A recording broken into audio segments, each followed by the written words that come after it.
16 minutes to 9, demonstrations are planned today in London and Manchester, including in protest at the government decision to prescribe Palestine Action as a terrorist organisation earlier this year. They've been organised by a group called Defend Our Juries. They were planned before this week's attack on a synagogue in Manchester. To be clear, the protest is calling for a lifting on the ban against Palestine Action, not specifically supporting Palestine Action unconditionally. And it is based on Quaker principles, including of silent objection. So one part of the plan is to sit in silent vigil. But who knows what might happen. The Prime Minister has said that the protesters should, and I quote, respect the grief of Jews. This is a moment of mourning, he wrote in the Jewish Chronicle and Jewish News. It is not a time to stoke tension and cause further pain. But he didn't say that they shouldn't happen. Shabana Mahmood, the Home Secretary, did go further, urging demonstrators not to go, saying it would be un-British, a disgraceful and incendiary act.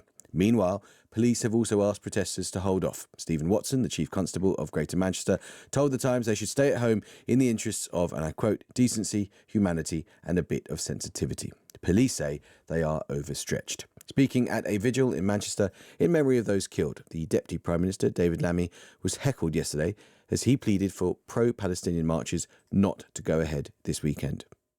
And for those that are considering marching over the weekend, I ask them to reflect with all human dignity, grace and understanding, and to stop and to stand back. Thank you.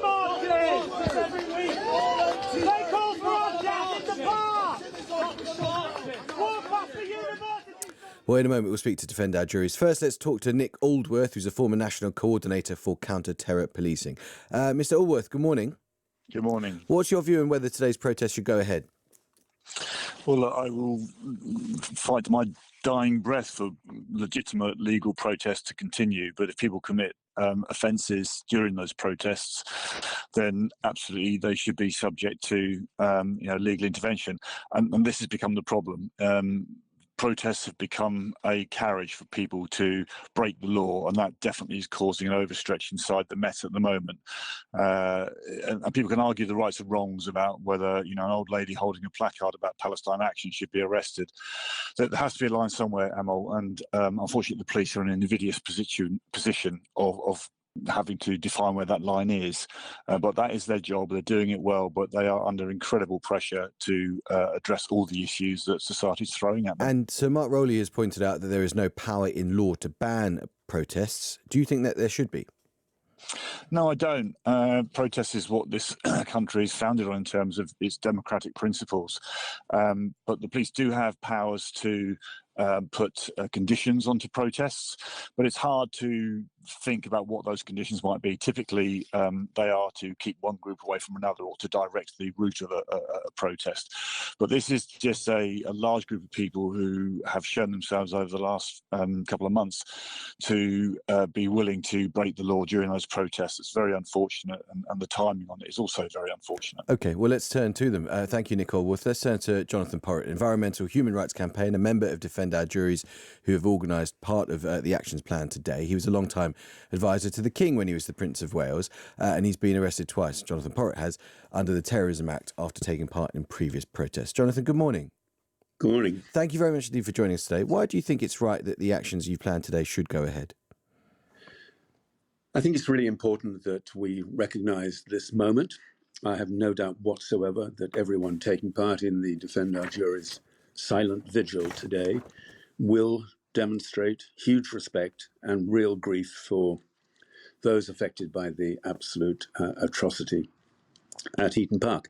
But I don't think that means that we should be asked to give up on our right to stand up for those who are being devastated by an ongoing real-time genocide in Gaza. That is why everybody will be there today, to do their best to support to Defend Our Juries in its Lift the Ban campaign, and to point out that this shouldn't really be happening at all were the UK government to be doing more about that genocide in Gaza and to recognise its ongoing complicity in it. It's a question of sensitivity and timing, though, isn't it? That's what's really going on. A lot of people are saying to you, Shabana Mahmood, the Home Secretary, the Prime Minister, a lot of people are saying it would, there's Stephen Watson, the Chief Constable of Greater Manchester, they're saying, given what happened this week, it would just be a classy gesture to say, we're just going to hold off for a week. Yes, we've got a legitimate position. Yes, this country's law allows us to protest.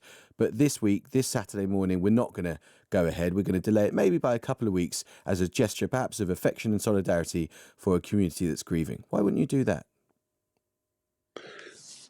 I think that would be an unwise move for Defend Our Juries. We've been persistent in trying to bring these concerns to the attention of the government, to the Home Secretary, the Foreign Secretary, and so on. There's been just such But why would it be appalling... unwise? I mean, you could continue to bring their attention to your work and your campaign. You could just hold off by a couple of weeks. That might help your campaign.